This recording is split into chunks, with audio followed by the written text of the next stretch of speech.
The morning Calvin Rourke rode into Dusty Creek with a warrant tucked inside his coat pocket and a woman's name written on it in the sheriff's scratchy hand. He had no idea that the next 30 days would unravel every certain thing he had ever believed about justice, the law, and the dangerous territory of his own heart.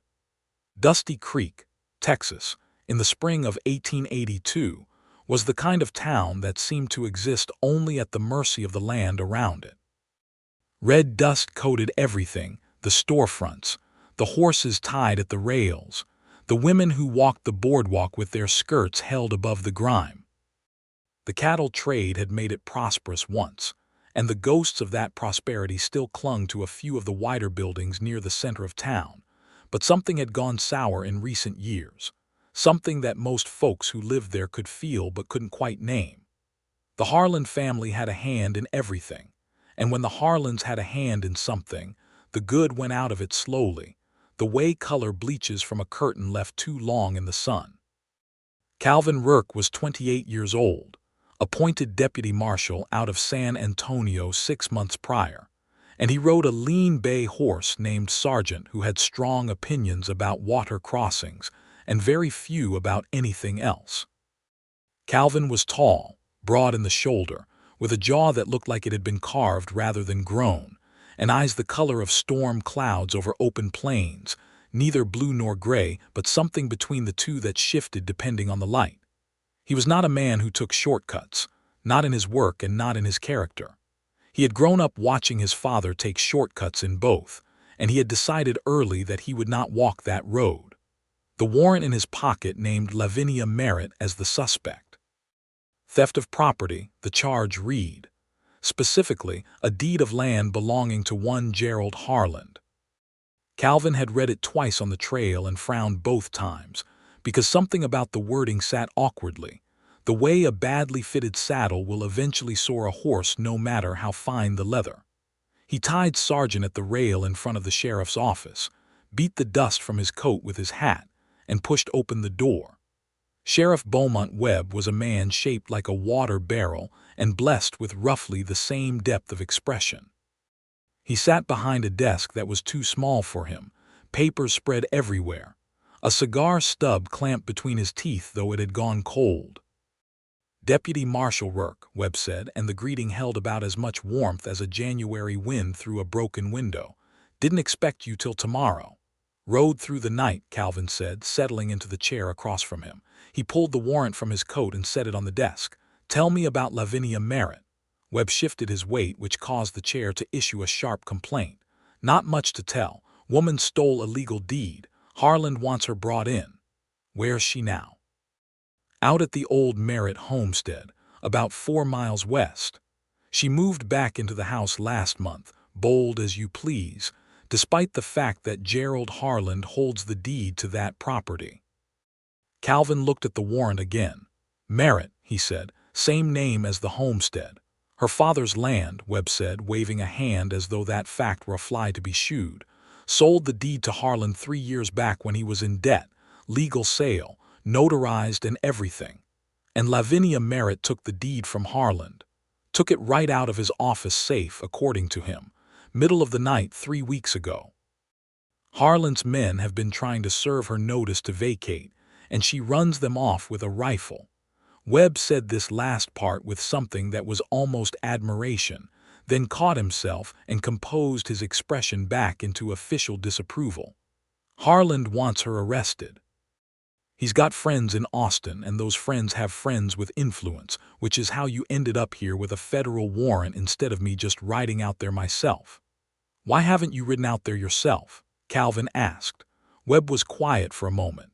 Because I grew up with her father, he finally said, and that was all he said, and Calvin understood it was all he was going to say. He studied the warrant once more, then folded it carefully and placed it back inside his coat. I'll ride out in the morning, he said, after I've talked to a few people. Webb's eyes narrowed. The warrant doesn't ask for conversation, Rourke. No, Calvin agreed pleasantly, but I'm asking for it. He spent the afternoon in Dusty Creek asking questions, which was something he did well and something people often underestimated about him, because he looked more like a man built for action than for listening. He had a quiet way about him when he chose to, a stillness that made people feel safe enough to say more than they intended. The woman at the dry goods store, a Mrs. Clara Finch with quick eyes and flour on her apron, told him without any prompting that Lavinia Merritt's father, James Merritt, had signed that deed under what she called a state of extreme duress, which meant, when Calvin pressed her gently, that Gerald Harland had held a debt over James Merritt's head, manipulated the terms in the dead of night after getting the old man liquored up, and had the deed witnessed by two of his own hired hands. James Merritt had been dead 18 months, and whatever shame or grief or fury had lived in him over the loss of his land had died with him, but Lavinia had inherited it all. The man at the livery, a weathered Mexican-American named Hector Salinas, who had lived in Dusty Creek for 30 years, and watched the Harlands rise the way you watch a thunderstorm build on the horizon, told Calvin that the land had been in the Merritt family for 22 years, and that Lavinia had been born on it and raised on it, and that she was the most competent cattlewoman in 3 counties, and everyone knew it except the people with the power to say so officially. The young man sweeping the boards outside the barber shop told Calvin, quietly and with a nervous glance up the street, toward the large house at the end where the Harlands lived, that Gerald Harland hadn't paid the deed fairly, that there were rumors, more than rumors, really, that the figure recorded on the notarized document was not the figure that had been agreed to verbally, and that 2 of the witnesses had since left Dusty Creek suddenly and without explanation. By the time the sun was dropping low and turning the dusk gold, Calvin Rourke had a picture in his mind that didn't match the warrant in his coat, and it sat in him like a stone in a boot, small enough to ignore at first, too persistent to leave alone. He ate supper at the only proper eating house in town, a narrow building run by a woman named Mabel who served beef stew with cornbread and asked no questions, and expected the same courtesy in return. He ate slowly and thought carefully, and when he went to bed in the small room above the sheriff's office that Webb had gruffly offered him, he lay awake longer than he should have, listening to the wind move through the eaves and thinking about a woman he had never met. He rode out at first light. The Merritt land revealed itself to him slowly as he followed the western trail out of town, the scrub grass giving way to something greener where a creek ran along the property line, and he could see even from a distance that someone had been working this land with real care. The fences were straight and freshly repaired. The cattle, a modest but healthy herd, maybe 40 head, were in good condition, their coats clean, their movement easy. A kitchen garden near the house had been turned and planted recently. There were fruit trees along the southern edge of the yard, small and young but staked properly against the wind. The house itself was modest, built from good timber and adobe in the way practical people built in that part of Texas, and it had been maintained with quiet pride, the windows clean, the door solidly hung, the porch swept. And standing on that porch with a Winchester rifle held across her body and her eyes fixed on him with the calm, clear attention of someone who had been watching him come for the last 10 minutes, was Lavinia Merritt. She was 25 years old, which he had known from the warrant, but nothing else about her matched the mental image he had assembled. He had pictured desperation, maybe wildness, the rawness of someone pushed to criminal behavior. What he saw instead was a woman who looked completely, sovereignly at home. She was not tall but carried herself as though she was, straight-backed and square-shouldered, wearing practical work clothes, a dark cotton blouse, a divided riding skirt, boots that had seen real use. Her hair was the color of dark copper, pinned back but coming loose in the morning wind, and her face was the kind that a man might look at once and find himself looking at again simply, because there was so much in it to read, not conventionally pretty in the soft, parlor-room way that women's magazines in 1882 celebrated, but striking in a way that had nothing to do with fashion and everything to do with character. Her eyes, when he got close enough to see them, were brown and direct and entirely unafraid. "I know why you're here," she said. Her voice was lower than he expected, unhurried, with the particular music of a Texas woman who had grown up outdoors. "And I am telling you now, before you say a word, that I will not be arrested, not for taking back what belongs to me." Calvin stopped Sergeant about 20 feet from the porch. He took his hat off, which surprised her. He could see it in the slight shift of her expression, and held it against his thigh. "Ma'am," he said, "I'm Deputy Marshal Calvin Rourke out of San Antonio. I have a warrant for your arrest on the charge of theft of property. I'd like to talk to you before I do anything else." Lavinia studied him the way you study a horse you're not sure about, not unfriendly exactly, but not trusting yet. Marshals don't usually come to talk. This one does. A beat of silence, just the wind and the distant lowing of cattle. "You've already been asking around town," she said. "I had word of it last night." "Yes. And what did you find out?" "Enough to have questions," Calvin said. "Enough to want to hear your side before I make any decisions." Lavinia looked at him for a long moment, and he had the strange sensation that she was reading him as carefully as he had been trying to read the situation, testing for deception, for ulterior motive, for the kind of polished dishonesty that had, he suspected, cost her family a great deal already. Whatever she found in his face must have passed some internal test, because she shifted the Winchester to her left hand and gave a short, precise nod toward the door. "Come inside, then," she said. "I'll put coffee on." The inside of the house was, as he might have expected from the outside, orderly and lived in, with a quality of careful arrangement that spoke to a woman managing limited resources with considerable intelligence. There were books on a shelf beside the fireplace, which he noticed. There were also ledgers and papers spread on the kitchen table, which he noticed even more. Lavinia set the rifle against the wall, not far from her reach, he observed, and moved to the stove with the ease of someone comfortable in their own space. Calvin sat at the table without being invited and looked at the papers there because they were in front of him and because they told him things. "Those are my father's records," Lavinia said, her back to him as she worked the stove. 3 years of accounts, cattle sales, land improvements. Proof that the debt Harlan claimed to hold over my father was settled 2 years before the deed was signed. Proof that the deed was obtained under false pretenses. "Why haven't you taken this to a judge?" Calvin asked. She made a sound that wasn't quite a laugh. "The nearest circuit judge is Judge Alderman, who has eaten at Gerald Harlan's table 6 times in the past year. I know because I counted." She turned to face him then, leaning against the counter with her arms folded, and there was a fierce precision in her eyes that he found himself admiring against his better professional judgment. "And before you ask, yes, I wrote to Austin 3 times, no response. And the deed you took from Harlan's safe. I took it because it is a fraudulent document and because Harlan was preparing to file for legal possession next month, which would have ended any chance I had of fighting it through proper channels. If he had that deed in hand before a judge, I would have had to fight the filing rather than the original fraud, and that is a much harder legal battle." She paused. "I know how the law works, Marshal.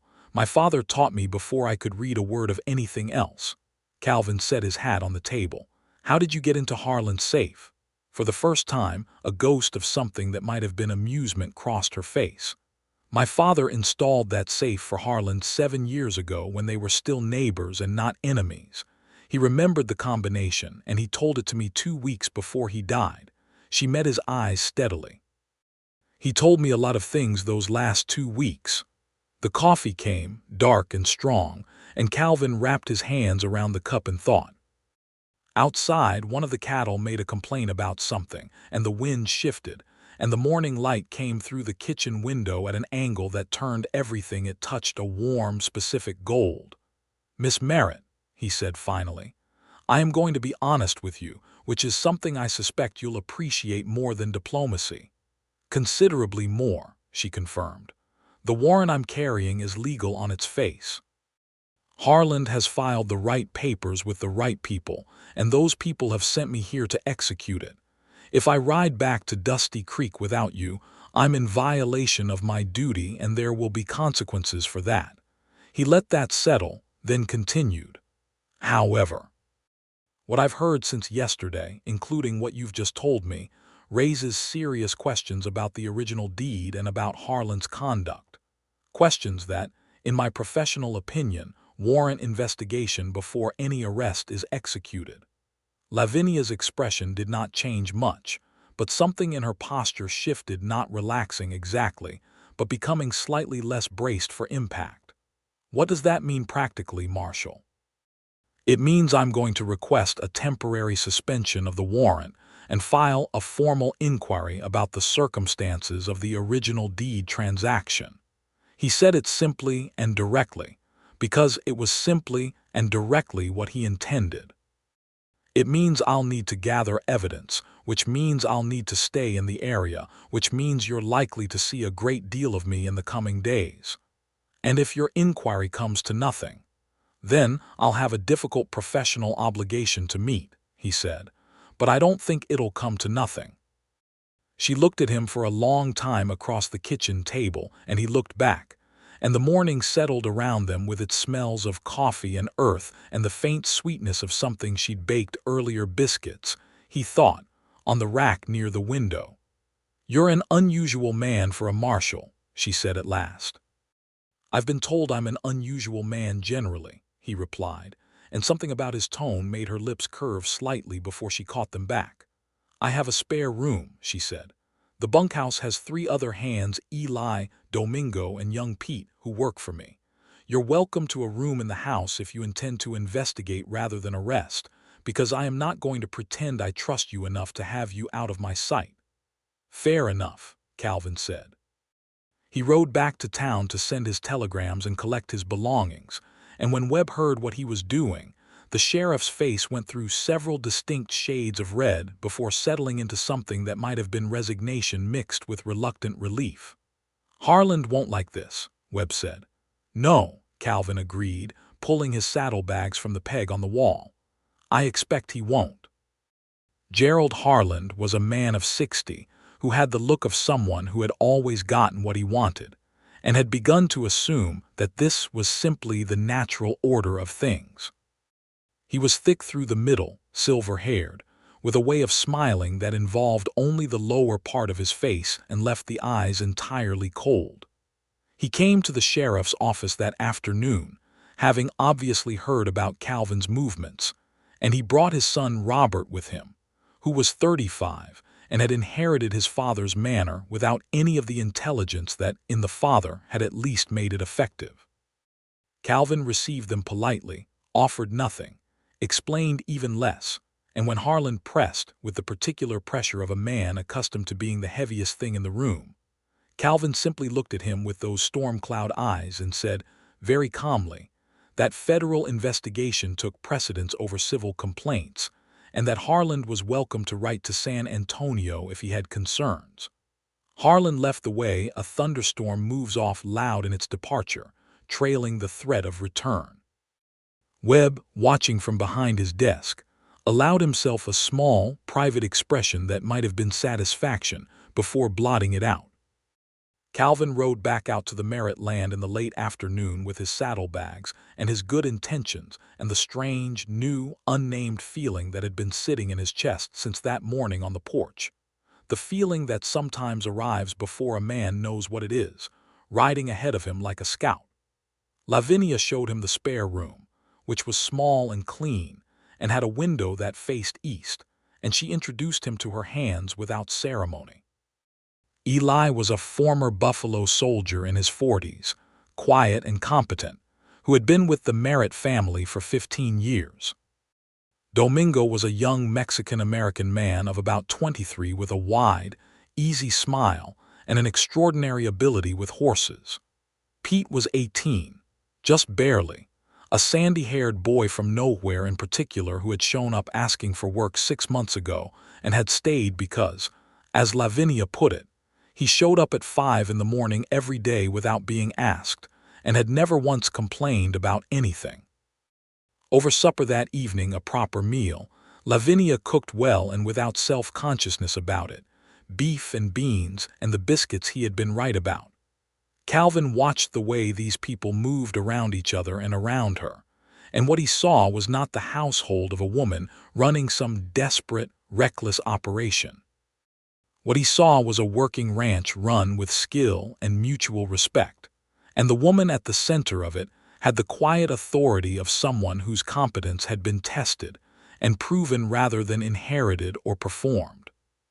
He also noticed, with the professional part of his mind that cataloged details without his permission, that she had a small scar along her left jawline, that she held her coffee cup with both hands, that she read by lamplight after supper from a book of Texas land law that was clearly well thumbed and annotated in the margins in her own small, precise handwriting.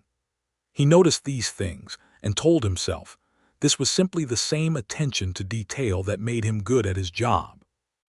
In the days that followed, Calvin Rourke built his case with the methodical thoroughness that had made him valuable to the federal marshal's office in the first place. He interviewed witnesses. He collected documents. He tracked down former associates of Gerald Harland who had reasons of their own to be candid, including a notary from a neighboring county who had been approached by Harland 3 years prior and had declined to witness the deed transaction because something about it had felt wrong to him.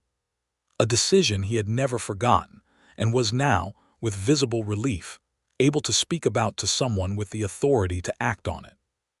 He found one of the 2 witnesses who had left Dusty Creek abruptly, a man named Silas Crane, living 40 miles north in a town called Red Fork, working as a farrier and clearly uncomfortable in his own skin.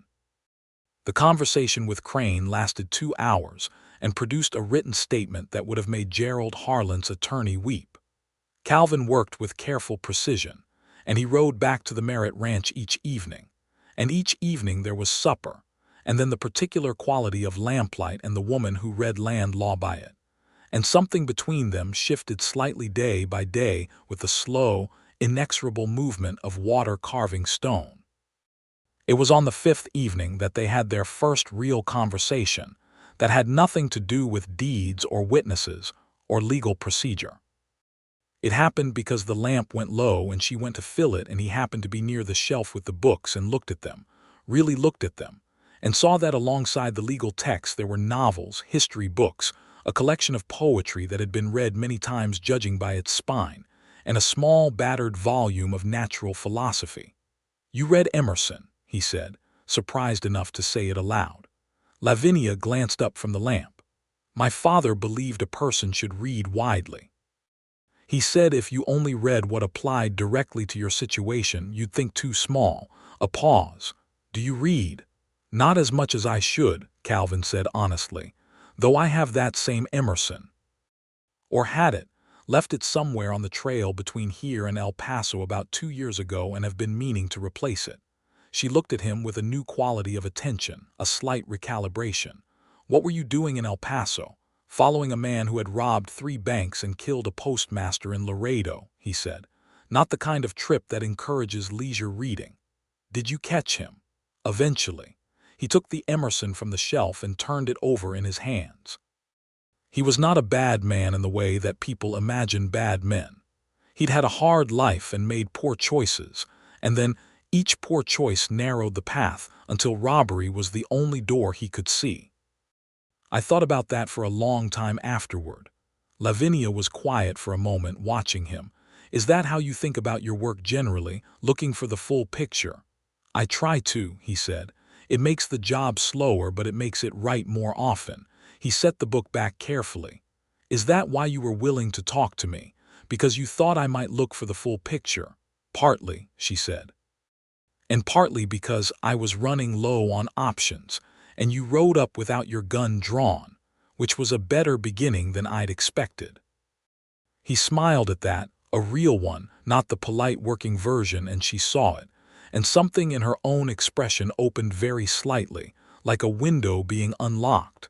After that, the evenings changed. They talked about the land, about the law, about her father who had been a quietly remarkable man by all accounts, about Calvin's family in San Antonio. His older sister who had married a printer and his father who had made and lost several fortunes in cattle and speculation, and had ended his days bitter and alone in a way that Calvin had spent most of his adult life determined not to replicate. They talked about Texas, about what it was becoming and what it had been, about the justice that the law was supposed to deliver and the considerable gap between that ideal and the daily reality of it. She was one of the sharpest people he had ever spoken with. Not sharp in an aggressive, combative way, but in the way of someone who thought clearly and spoke clearly and expected the same in return, and who had very little patience for anything that wasn't honest. He found himself looking forward to those evenings with an anticipation that he kept carefully folded away in the private part of himself and did not examine too closely. On the 8th day, Gerald Harland made his move. Calvin was in town, reviewing documents with a sympathetic young county clerk named Thomas Elgin, who had been quietly building his own concerns about the Harland family's various transactions for some time, when Eli rode in fast and hard, with the news that Robert Harland and 4 men had ridden onto the Merritt property and were attempting to remove the cattle herd. Calvin was on sergeant and moving before Eli had finished the sentence. He arrived at the Merritt land to find a standoff that was, by all visible evidence, proceeding exactly as Lavinia intended. She was on horseback, on her good sorrel mare whose name he had learned was Clara, and she had positioned herself between the herd and Robert Harland's men with the Winchester across her saddle bow and an expression of absolute, serene refusal on her face. Domingo and Pete flanked her at a distance, and Eli came in behind Calvin, completing what had become, without ceremony, a facing line. Robert Harland was a less impressive specimen than his father, softer around the edges, with a grievance in his eyes that came from the particular resentment of a man who had been given much and resented that it was not more. He had 4 riders with him, men who had the look of hired work rather than personal conviction, and when Calvin rode in with his badge catching the noon light and his demeanor that of someone who had already decided how this was going to go, he could see the calculation shifting in their faces. "Mr. Harland," Calvin said, placing himself between the 2 lines with the ease of someone who had done this before, and had a specific policy about not letting his voice reflect any elevation in his pulse. "I'm going to ask you and your men to ride off this property immediately." Robert Harland's jaw tightened. "This is Harland property, Marshal. My father holds the deed and—" "Your father holds a deed that is currently under federal investigation for fraud," Calvin said, still pleasantly, still with that particular unruffled quality that some men mistake for weakness until they see what it precedes. "Until that investigation is complete, any attempt to exercise property rights under that deed constitutes obstruction of a federal proceeding. Do you understand what that means for you personally?" Robert did not fully understand what it meant for him personally, but he understood enough from Calvin's tone that it was not favorable. His riders were watching the marshal with the wariness of men who were being paid to cause trouble but had not been paid enough to cause federal trouble. "This isn't finished," Robert said. "No," Calvin agreed. "It isn't, but today you're leaving." They left. Not without theater, Robert gave his horse a dramatic turn, and his men followed with the performance of men retreating on their own terms, but they left, and the dust of their going settled slowly in the still noon air. Calvin turned to find Lavinia watching him from Clara's back, the Winchester still across her saddle, and her expression was not the relief he might have expected. It was something more careful than that, something that was taking stock of what she had just seen and what it meant, and where it fit in the picture she was assembling of him. "Thank you," she said, and she said it simply, without embellishment, in a way that meant more than an elaborate expression of gratitude would have. "He'll be back," Calvin said, "or his father will send someone better. I know." She looked out over her cattle, her land, the fence line that her father had built with his own hands, and something moved across her face that was too large and too private for him to name. But not today. That evening after supper, after Eli and Domingo and Pete had gone to the bunkhouse, and the lamps were burning low. They sat on the porch in the cooling night air because the inside of the house had felt too small for the weight of the day, and for a long time neither of them said anything, which was a comfortable silence, the specific, rare kind that exists between people who have moved past the need to fill space with words. "My father's hands built this porch," Lavinia said eventually. "He used to sit out here at night and count the cattle by the sound of them. He said a good rancher knows the voice of his herd the way a good shepherd does." Calvin was sitting on the porch steps, his hat set beside him, his arms resting on his knees, looking out at the same darkness she was looking at. "He sounds like a man worth knowing." "He was the best man I knew," she said, quietly and without self-consciousness.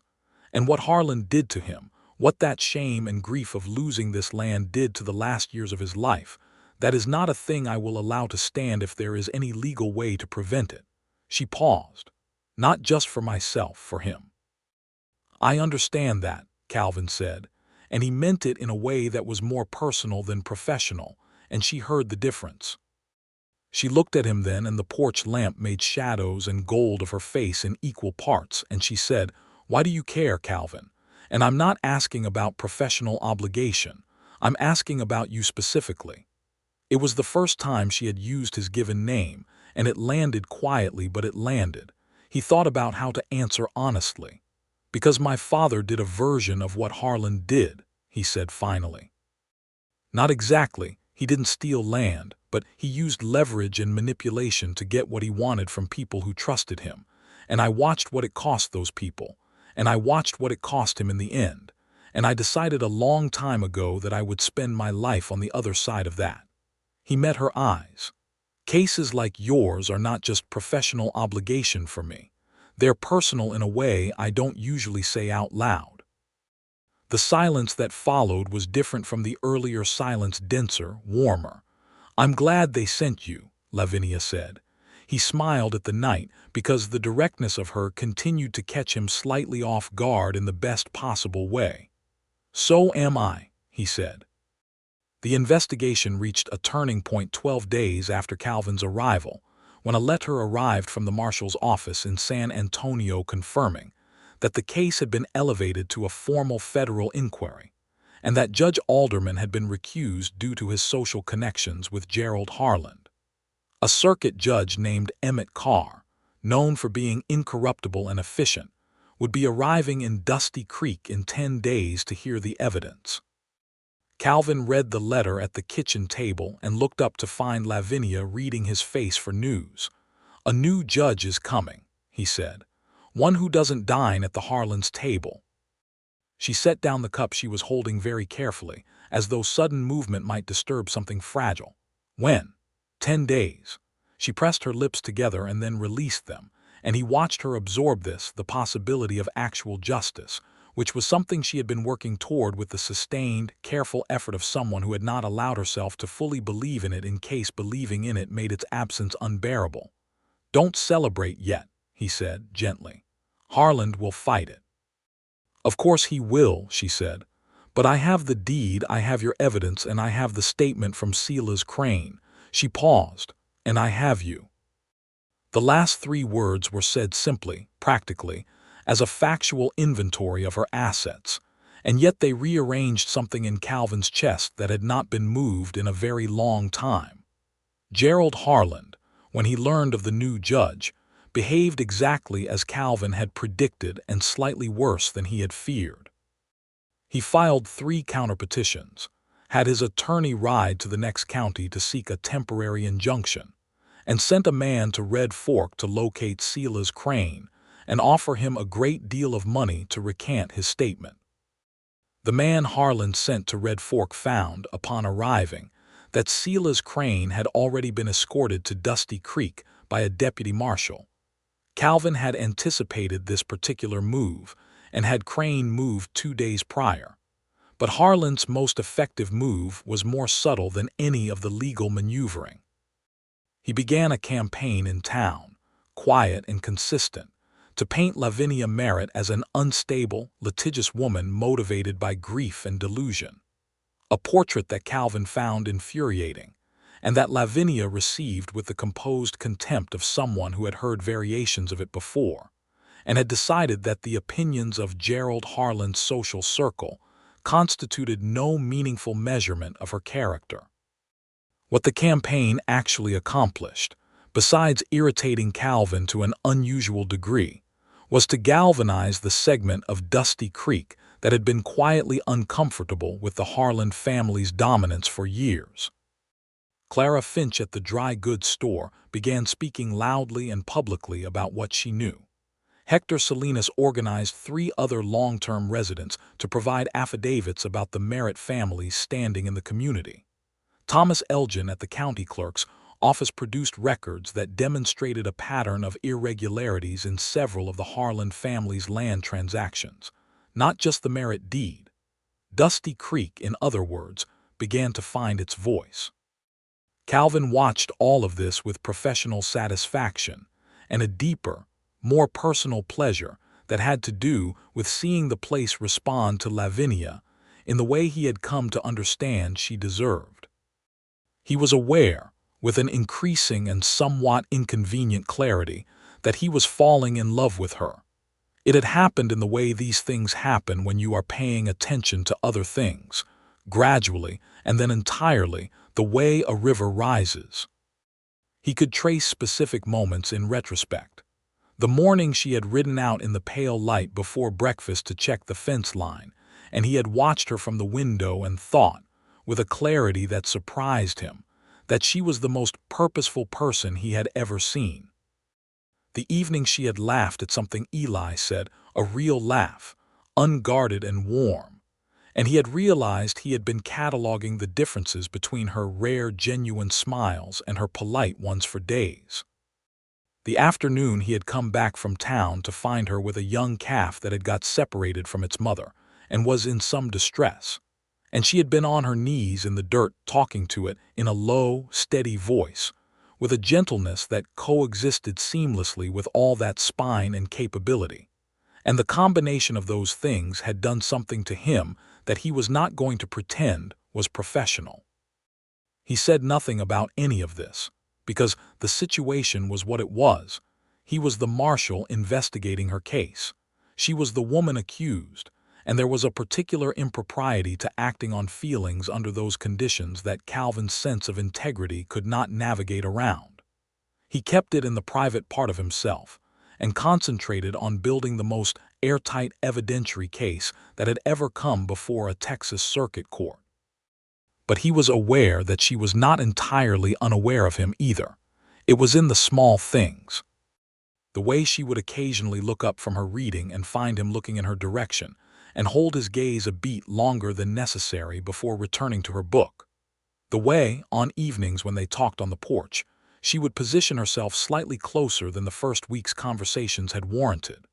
The way she had, on the 9th day, brought him coffee without being asked, and set it at his elbow and said nothing, and he had looked up and said nothing, and both of those nothings had contained a great deal. On the 14th evening, a week before the judge was due to arrive, there was a storm. It came in fast from the southwest, the way Texas storms announce themselves with drama and commit fully, and by the time it broke the rain was driving horizontal, and the thunder was the kind that you felt in your bones. The cattle were restless, and Eli and Domingo went out to manage them, and Pete was helping in the barn, and Calvin was in the kitchen doorway watching the lightning work on the sky when Lavinia appeared beside him with 2 cups of coffee, and they stood together in the warm doorway watching the storm, and the proximity was natural and easy in the way of 2 people who have spent 2 weeks in each other's company and have arrived, without ceremony, at comfort. "I love storms," she said, and her shoulder was 3 inches from his arm. "I know most sensible ranchers don't, but there's something about the size of them. It puts things to scale," he said. "Yes, exactly that." She was quiet, watching a sustained flash light up the entire visible sky. "After my father died and I was living in town, there was a storm like this, and I stood in a rented room and watched it through a window not big enough to see it properly, and all I could think was that I needed to come home." She paused. "That was when I decided to do what I did." "The deed," he said. "Everything," she said. "The deed coming back, all of it." I was not going to stand in a small room watching a storm through a small window for the rest of my life, because Gerald Harland had decided this land was more his than mine. She turned her head and looked at him, and the lightning came again and put the planes and shadows of her face in high relief for a silver instant. "I know it made me a criminal in the legal definition. In a very narrow legal definition," Calvin said. "The application of which, in this specific case, I intend to argue is inappropriate given the fraudulent nature of the original transaction."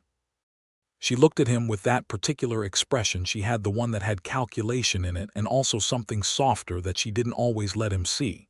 "You've thought about that argument considerably."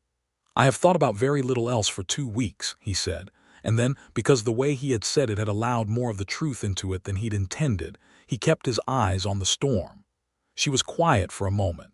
Then she said, "Calvin," in that direct way she had, and he looked at her.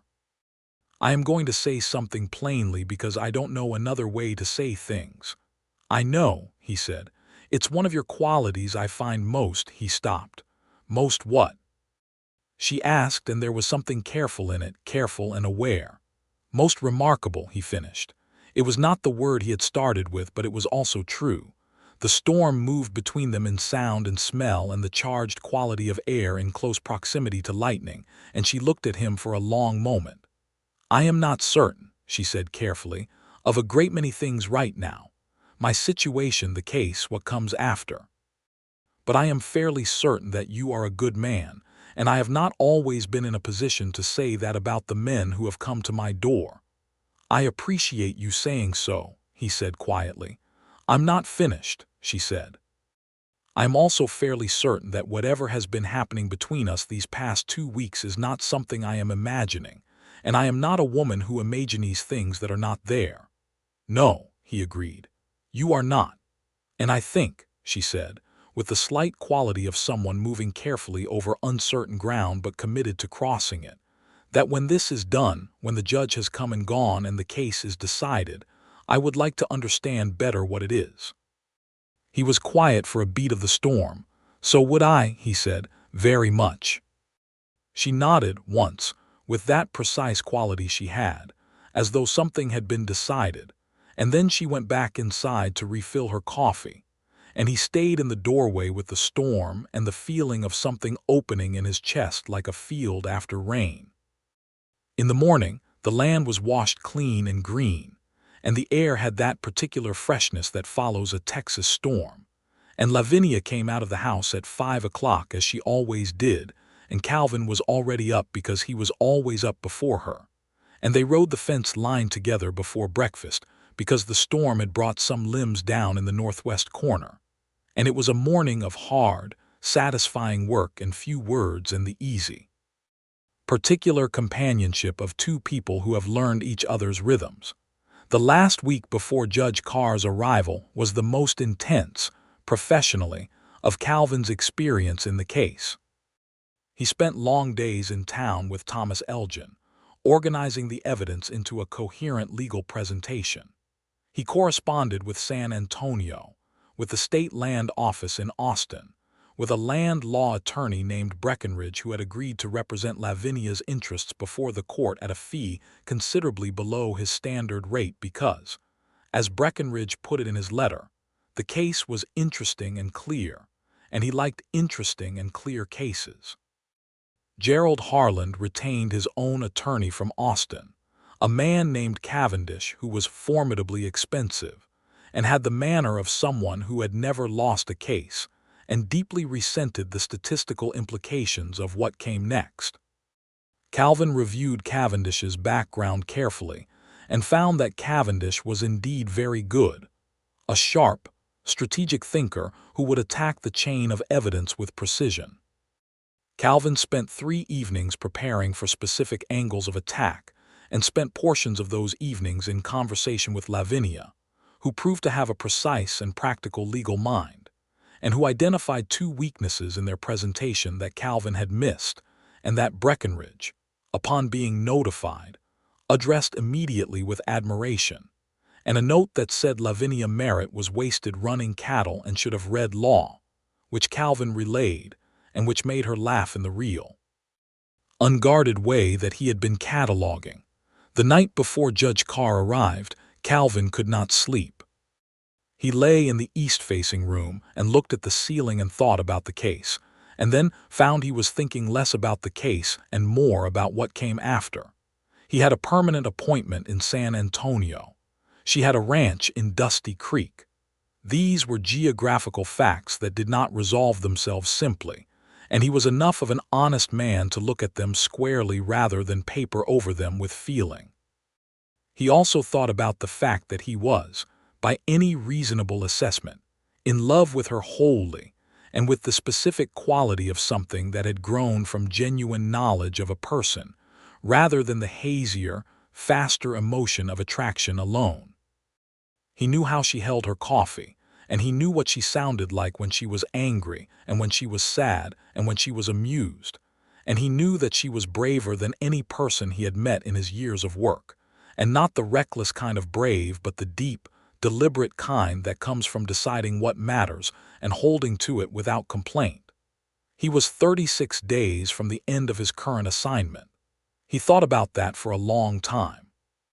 Judge Emmett Carr arrived on a Tuesday morning in a well-maintained black buggy, accompanied by a clerk, and a demeanor of brisk, impartial authority that Calvin found reassuring on sight. He was 60, white-haired, with a reputation for running efficient proceedings and an absolute intolerance for what he called money wearing a legal argument as a costume. The hearing was held in the largest space in Dusty Creek, which was the meeting room behind the church, and it drew everyone in town and several people from outside it. Lavinia wore her good dark dress and sat beside Breckenridge with a composure that Calvin, watching from the marshal's position near the door, found both admirable and quietly agonizing, because he was aware of everything underneath that composure and of how much was at stake for her. Cavendish, Harlan's attorney, was as good as his reputation suggested. He attacked the chain of custody of the deed that Lavinia had removed from the safe, arguing that the manner of its removal undermined its evidentiary value. He challenged the reliability of Silas Crane's recantation, suggesting it had been obtained through pressure. He produced an affidavit from the second witness to the original deed signing, the one Calvin had not been able to locate, that maintained the deed transaction was legitimate. Breckenridge answered each point with the cool precision of someone who had done his preparation and did not rattle. Calvin's testimony was the fulcrum of the hearing. He presented the evidence methodically, the accounts demonstrating the debt had been settled, the notary who had refused to participate, Crane's statement with its specific and verifiable details, the pattern of irregularities Thomas Elgin had documented in other Harlan transactions. He spoke clearly and without embellishment, and he answered Cavendish's cross-examination with a steadiness that seemed to frustrate the attorney in proportion to its thoroughness.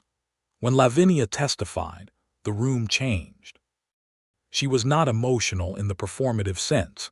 She did not appeal to sympathy or dramatize her loss. She stated facts with precision and clarity and a complete absence of self-pity that was, in its own way, more affecting than any tearful account could have been. She described her father's signature, the way his hand had shaken in his last years, the way it differed from the signature on the deed in specific and identifiable ways. She described the combination to the safe and how she had come to know it. She described her return to the land that had been her family's for 22 years, with the matter-of-fact quality of someone explaining why they had come home.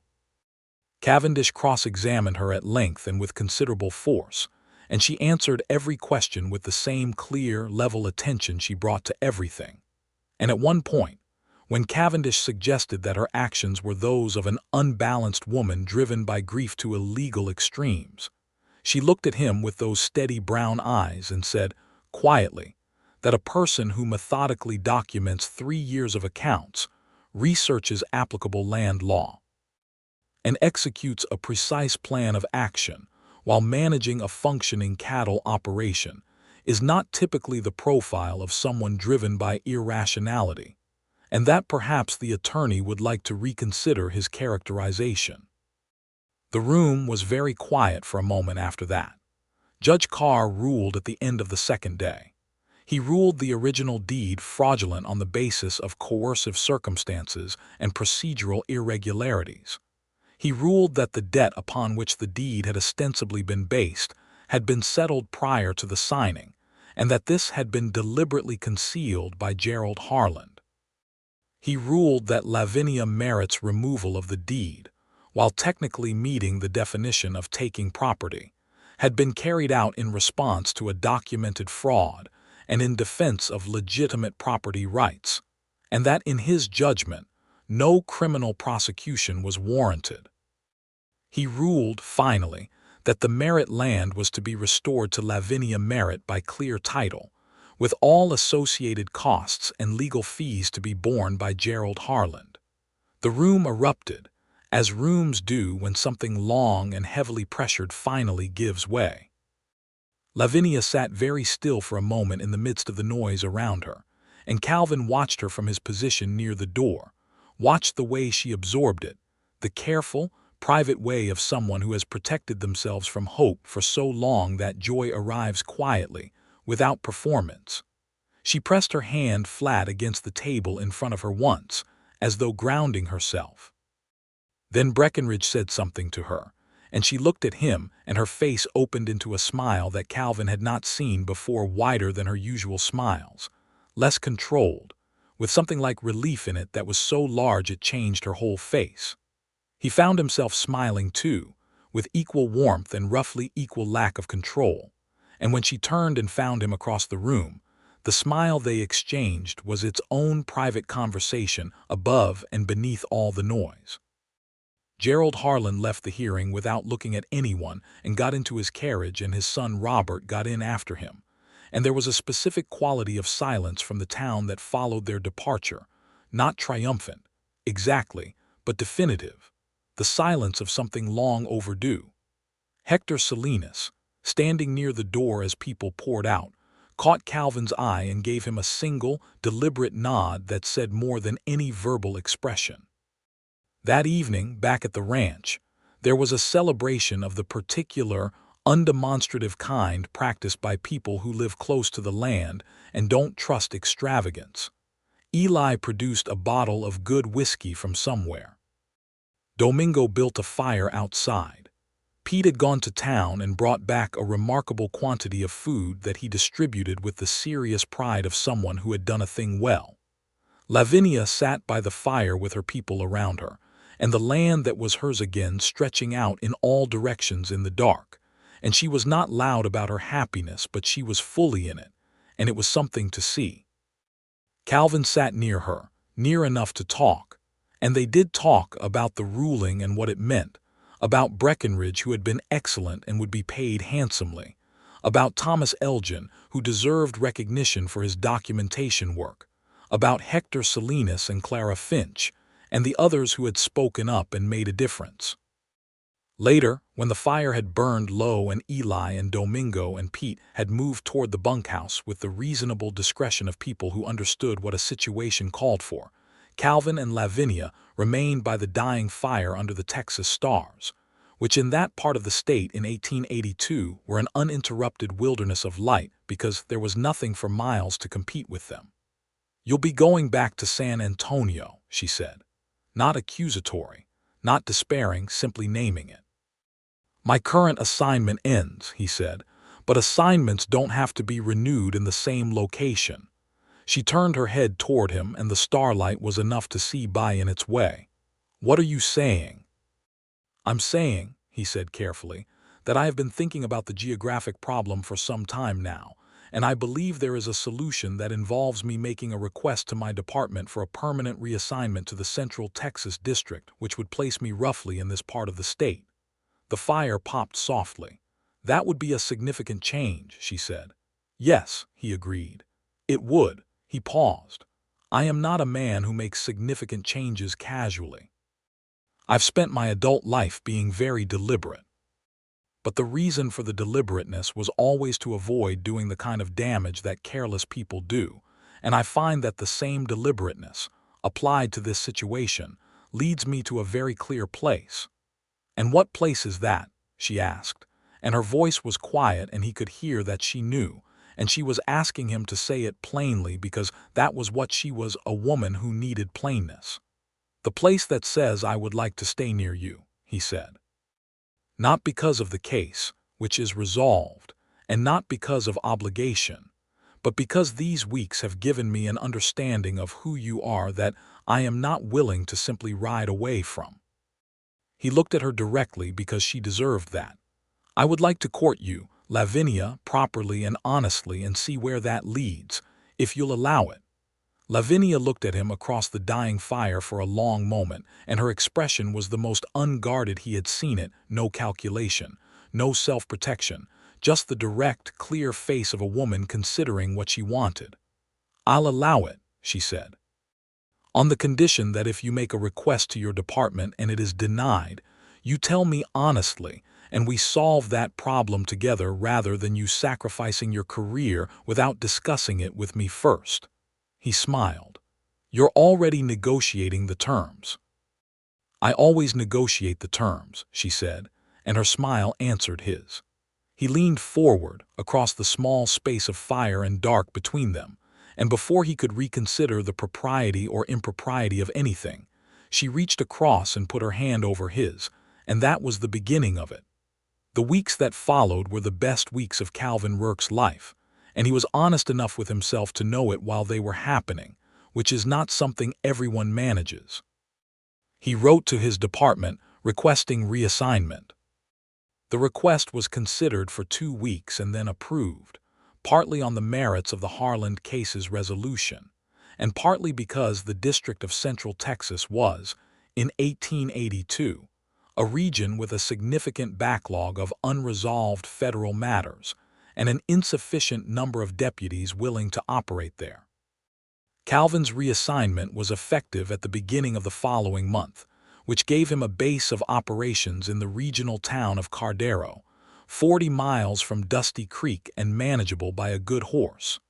Sargent, for the record, had no strong opinions about the move and approached it with his characteristic equanimity.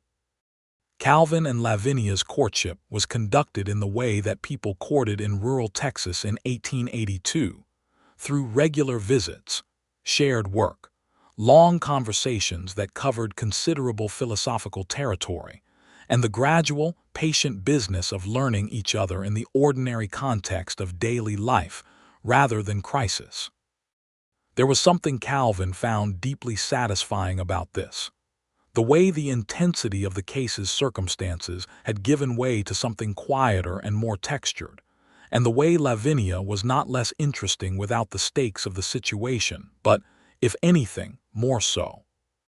He helped with the fall cattle drive, which was the first full drive Lavinia had been able to conduct without Harland's interference, and it was 3 days of hard, rewarding work across the hill country to the rail town of Santon, and at the end of it, when the cattle were sold at a good price and the accounts were satisfying and the crew was celebrating at a modest eating house, Lavinia looked at the ledger and then looked at Calvin and said, simply, "This is what it should always have been." And he understood that she meant the land and the work and the future of it, and he also understood, from the way she looked at him when she said it, that he was part of the picture. On a Sunday in November, they took a long ride together in the clear, cool air of early Texas winter, along the creek and up into the low hills on the western edge of her property, where the view opened up to something vast and blue and particular, and they sat their horses side by side for a long time looking at it, and then Calvin said, "Lavinia, I would like to ask you to marry me." She looked at him. "You're not going to pretend to be uncertain about this, are you?" she said. "I am completely certain," he said. "That is, in fact, the nature of the statement." "Good," she said, "because I am completely certain too." She paused and the ghost of amusement moved across her face. "Yes, Calvin. I will marry you." He reached across the space between their horses and she took his hand, and the hills and the creek and the wide Texas sky arranged themselves around this moment, with the indifference of vast things to small human happiness, and also with the particular quality of beauty that makes a moment permanent. They were married in the spring of 1883, on the first warm weekend of April, in the same church meeting room where the hearing had been held, which had been Lavinia's deliberate choice because, as she said, it seemed right to make something good in a place where something good had already happened. The ceremony was attended by a considerable portion of Dusty Creek, including Hector Salinas, Clara Finch, Thomas Elgin, who cried unexpectedly and was very embarrassed about it, and Eli, Domingo, and Pete, who cleaned up remarkably well and stood together in the back row, with the particular dignity of men who have watched something unfold from the beginning and feel entitled to feel good about it. Breckenridge, the attorney, sent a fine gift and a note that said Lavinia was one of his 3 best clients, and he hoped she would never need his services again, which was both the highest compliment and the worst business wish she could receive, and she appreciated both aspects of it. Calvin's sister came from San Antonio for the wedding, a warm, sharp-eyed woman named Helen who pulled Calvin aside an hour before the ceremony and said she had not seen him look like this in the entire time she had known him, and that she approved entirely, and Calvin said she was being dramatic, and Helen said she was being accurate, which was a distinction she had always found it necessary to make with him. Gerald Harlan did not attend the wedding, being occupied at the time with a separate set of legal difficulties arising from Thomas Elgin's documented pattern of irregularities in other land transactions, a matter that was proceeding through the proper channels with the particular momentum of a stone rolling downhill.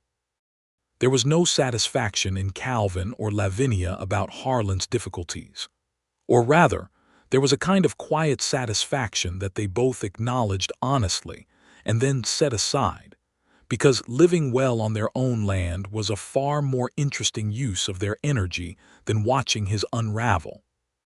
The first year of their marriage was the learning year, not difficult exactly, but the real, sustained project of building a life together rather than sharing the heightened circumstances of a crisis. Calvin rode the district Monday through Thursday as often as the work required, and was home by Friday and stayed through Sunday. And the rhythms of this were not always easy, but they were managed together, discussed honestly, and continuously adjusted, because both of them had a preference for honesty over the easier comfort of pretending something worked when it didn't. Lavinia ran the ranch with a capability that increased with every season. She hired a 4th hand, a quiet man named Augusto who had recently arrived from Mexico and had a gift for the specific mechanical problems of a working ranch. She improved the irrigation from the creek that her father had planned but never finished. She expanded the herd to 80 head and negotiated a standing contract with the rail yard at Santon that guaranteed her a fair price without the year-to-year uncertainty of the open cattle market. She also, in the 2nd year of their marriage, began working informally with 2 neighboring ranching families, both of them small operations, both of them with the kind of land-right vulnerabilities that she understood intimately from her own experience, helping them organize their documentation and understand their legal positions. This work was unofficial and uncompensated, and she did not think of it as anything remarkable. But Calvin watched it and thought, on multiple occasions, about what Breckenridge had written about her and law, and thought about it with both pride and a specific, happy complexity. On a morning in early October of 1884, 18 months into their marriage, Calvin came home on a Thursday evening rather than a Friday to find Lavinia sitting at the kitchen table with the lamp on and a particular expression on her face, not worried, not unhappy, but with a quality of careful consideration that he had learned to read. He hung his hat. He looked at her. "You have something to tell me," he said. "I do," she said. She looked up at him with those direct brown eyes, and underneath the careful consideration there was something else, something warm and a little awestruck, and trying to hold itself calmly that did not entirely succeed. "We are going to have a baby." He stood very still for a moment, and then he crossed the room and sat down across from her close and reached across the table for her hands, which she gave him, and he held them and looked at her. "Are you well?" he said first, because that was the first thing. "Perfectly well," she said. "I spoke with Dr. Hendricks in town yesterday. He estimates May." "May," he said, and the word had a weight and a warmth to it. He brought her hands up and pressed them against his face and closed his eyes briefly, and she watched him with her expression fully open now, no calculation, no controlled composure, just the whole of it. "Calvin," she said softly. "I know," he said. "I know. I just need a moment." She laughed gently at that. "Take your moment." He opened his eyes and looked at her and was, for a man generally described as composed, considerably undone in the best possible way. "A baby," he said. "In May," she confirmed. "And I intend to continue working the ranch in a practical capacity until at least February, and I have already spoken to Eli about temporary adjustments to the morning routine, and I have written to Helen in San Antonio because she mentioned she would want to come if Lavinia," he said. "Yes. You have managed everything." "I generally do," she said. He pulled her hands toward him, and then simply stood and came around the table and sat beside her and put his arms around her, and she leaned into him. And outside, the October dark was settling over the land that was hers and his, and that would belong after them to someone not yet born, and it was as complete a moment as any he had ever known. The winter passed with its particular quality of anticipation, layered through the daily work of the ranch. Calvin requested and received a modified assignment for the spring months that would keep him closer to Dusty Creek, a request that was granted partly by the district's understanding of the circumstances, and partly by the practical value of having a deputy with Calvin's record available in the region. He was home by Wednesday each week and some weeks entirely, and the time was spent in the work and the preparation and the evenings that were, by now, their evenings in the fullest sense. The dinner and the lamplight and the books and the conversation, with the added presence between them of the future arriving. Eli, who had delivered more calves than he could count, offered his services in a practical capacity, and was thanked with a dignity that suggested neither of them would reference this offer again, unless it became necessary. Domingo built a cradle of fine mesquite wood and presented it without ceremony, and with a shy pride that made Lavinia hug him, which embarrassed him greatly and made him very happy. The baby came on the 14th of May, 1885, in the east-facing room that had been Calvin's when he first arrived at the Merritt Ranch, a room that had since been repurposed and was now warm and waiting. Dr. Hendricks came from town. Helen arrived from San Antonio 3 days early with the efficiency of someone who did not leave things to chance. The labor was long, and Calvin was not in the room because it was not the custom of the time, but he was in the kitchen, which was close enough, and Sargent, tied outside, was in approximately the same state of anxiety as his owner, which at least suggested the horse had more emotional depth than previously assessed. The baby was a boy. He arrived with lungs that indicated strong opinions about the transition to the outside world, and when Dr.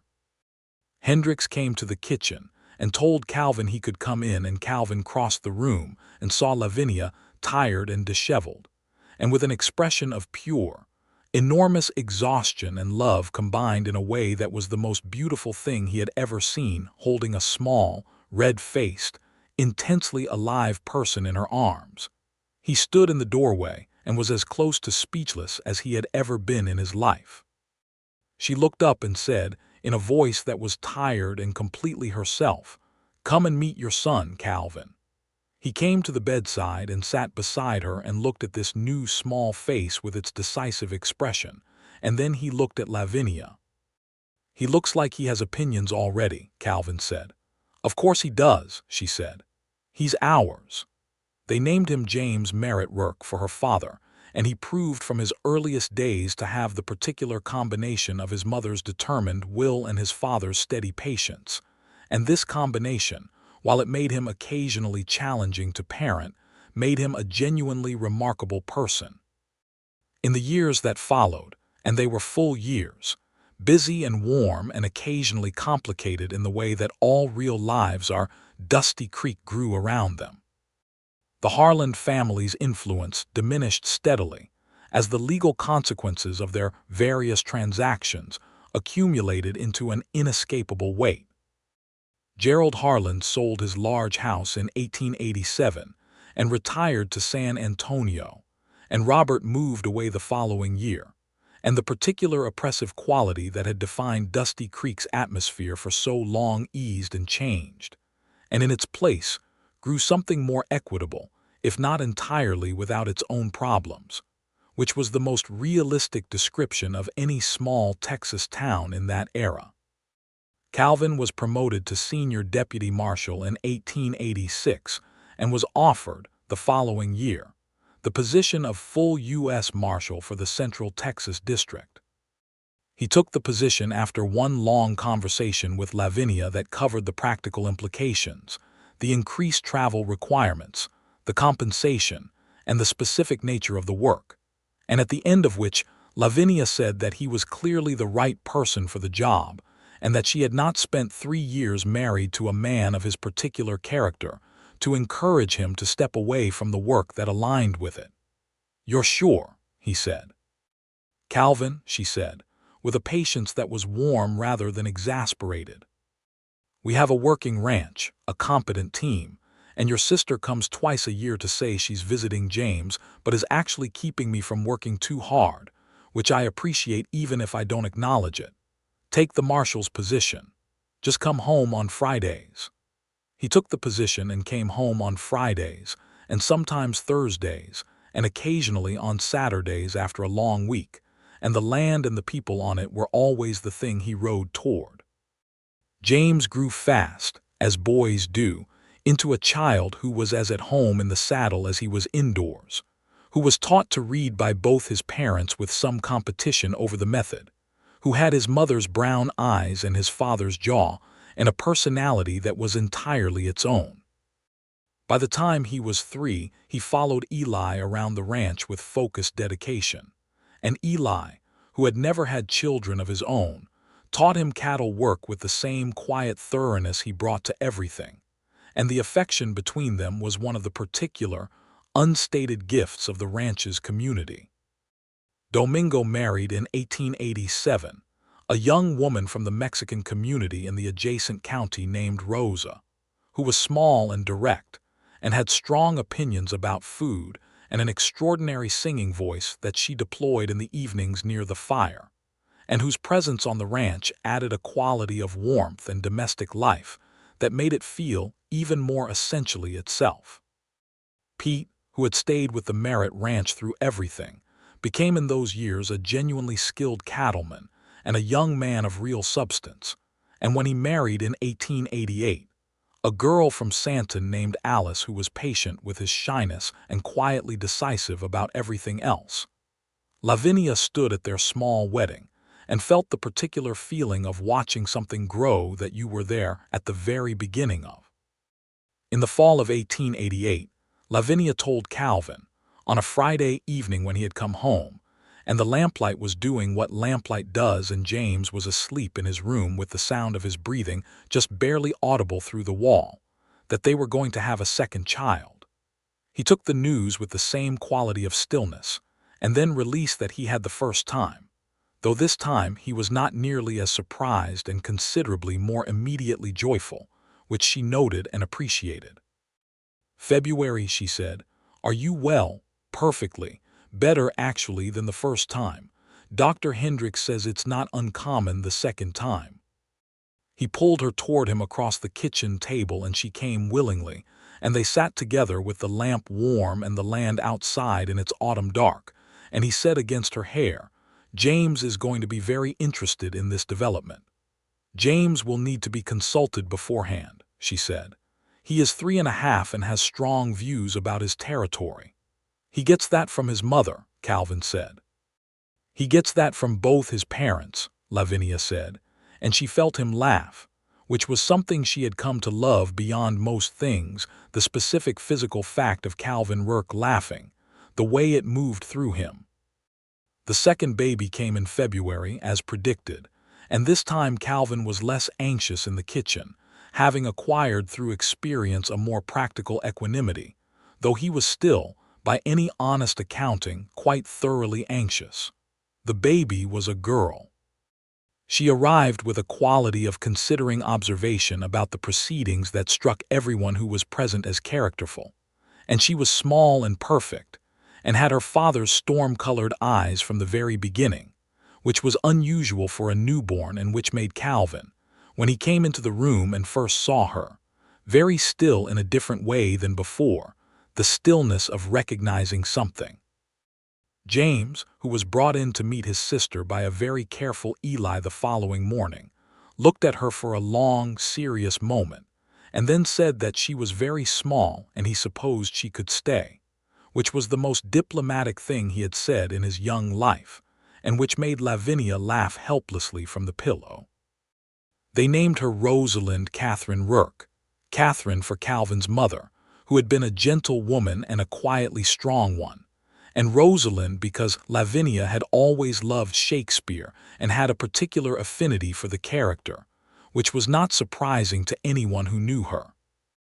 Rosalind grew into her father's eyes and her mother's directness, and a disposition that was serene and entirely immovable when she had decided on something, which she had in common with every person on that ranch, which meant that, when the family discussed any course of action, it was always a genuine discussion, and occasionally a very spirited one. The years moved with their mixture of ordinary and extraordinary cattle seasons, the occasional case that brought Calvin into professional territory that tested him, the steady business of raising 2 children on working land, the community of Dusty Creek with its changes and its consistencies. In 1891, 9 years after Calvin had first ridden up to that porch with a warrant in his coat pocket, and found her standing there with the Winchester and the unmovable calm, he sat on the same porch on a summer evening watching James, now 6, with his mother's determination already fully operational, explain something at length to Rosalind, who at 3 had the particular quality of listening without necessarily agreeing that was all her own. Lavinia came out with coffee, as she often did, and sat beside him, and they watched their children in the yard in the long summer evening light. 9 years, she said. From the morning I came to arrest you, he said. From the morning you came to talk, which is different, she corrected, with the mild precision that had not diminished in any year of their marriage. Yes, he agreed. That is different. She leaned against him slightly, a habitual, easy contact, the kind that builds between 2 people over years of choosing the same direction, and he put his arm around her, and they looked out at the land. The land was good. The creek ran clean along the property line. The cattle were healthy, the herd now over 100 head, the operation steady and respected in 3 counties. The trees that Lavinia had staked when she came back to the land were grown now, giving proper shade along the south side of the yard where they had not before. The house had been extended twice, a room for James, a room for Rosalind, a proper study for Lavinia's increasing library and her informal work with neighboring ranchers on land rights, which had become, in the 9 years since the case, a known service in the region, and one for which she was quietly consulted and quietly influential. "I've been thinking," Lavinia said, in the tone that meant she had been thinking specifically and had arrived at a conclusion, about whether the land rights consulting should be formalized in some way. There are 6 families in the region that I have helped in the past 2 years, and 3 more who have asked me this year, and Thomas Elgin mentioned that the county commissioner has begun asking whether there is someone who could be engaged officially for land dispute consultation. As in a paid position, Calvin said. As in a recognized one, she said. Not unlike a land agent, but specifically for the families who are in the same position mine was: small operations, vulnerable documentation, inadequate legal resources. Have you spoken with Breckenridge? I wrote to him last week. He says it's a viable model and that he would be glad to provide formal legal backup for the cases that require it. She paused. He also said again that I should have read law. You should have read law, Calvin agreed. She looked at him with a sidelong quality. I was busy running a cattle ranch. You were, he said, and still are, and also apparently building a land rights practice. Informally, for now. She made the sound that was her version of a conceding laugh, and he pulled her slightly closer, and the evening turned in its slow late summer way, the light going gold and then amber, and then the first cool blue of dusk. James came running across the yard toward the porch with the full investment of energy that was his constant operating mode, with Rosalind toddling after him with an expression of determined pursuit, and Calvin caught his son's momentum as he hit the porch steps and swung him up. And James, who was 6 and had opinions about being swung, nevertheless shrieked with the specific joy that exists in a child who is safe and loved and knows it. Rosalind arrived at the porch steps and looked up at her father and brother with her storm-colored eyes and said, with complete composure, "Me too." And Calvin set James down and lifted his daughter, and she settled against his shoulder with the easy certainty of someone who has always been exactly where she belongs. Lavinia watched her family on the porch in the summer evening on the land that was hers and had always been hers, and that she had never stopped believing was hers even when the law had said otherwise, and she felt the specific kind of fullness that has no dramatic expression, that simply exists as a quality of the present moment, all things resolved and accounted for and growing forward. She thought of her father, as she often did in quiet moments like this. She thought of him building this porch with his own hands, sitting in this same evening light, counting the herd by sound. She thought of what he had told her in those last 2 weeks, everything he had told her about the land and the safe combination and the fight she had ahead of her and the importance of fighting it without bitterness. And she thought that she had done what he had asked and more, and that whatever peace he had found was the peace of knowing he had left his daughter not just land but the knowledge of how to hold it. "You're somewhere far off," Calvin said, watching her. "Not far," she said, "just a little back." He handed Rosalind to her, and the child went to her mother with the same easy certainty, and Lavinia held her daughter against her chest and looked at Calvin, this man who had ridden up one spring morning with a warrant and ridden away with something entirely different. And the look between them was the look of people who know each other fully and have chosen each other deliberately and find, in the daily doing of that choice, nothing to regret. "What are you thinking?" he asked. "That I'm glad you came to talk," she said. He smiled, the real one, the one that changed the whole geometry of his face. "So am I," he said, "every day." The summer evening settled around the Rourke ranch with the permanence of something that has found its proper form. The cattle in the pasture and the creek talking to itself, and the 2 children, and the 2 people who loved them and the land that connected all of it to everything that had come before and everything that was still to come. And the stars, when they arrived as they always did over the Texas dark, were the same ones that had been there when it all began, impartial and vast and, in the specific light of this specific evening, very beautiful.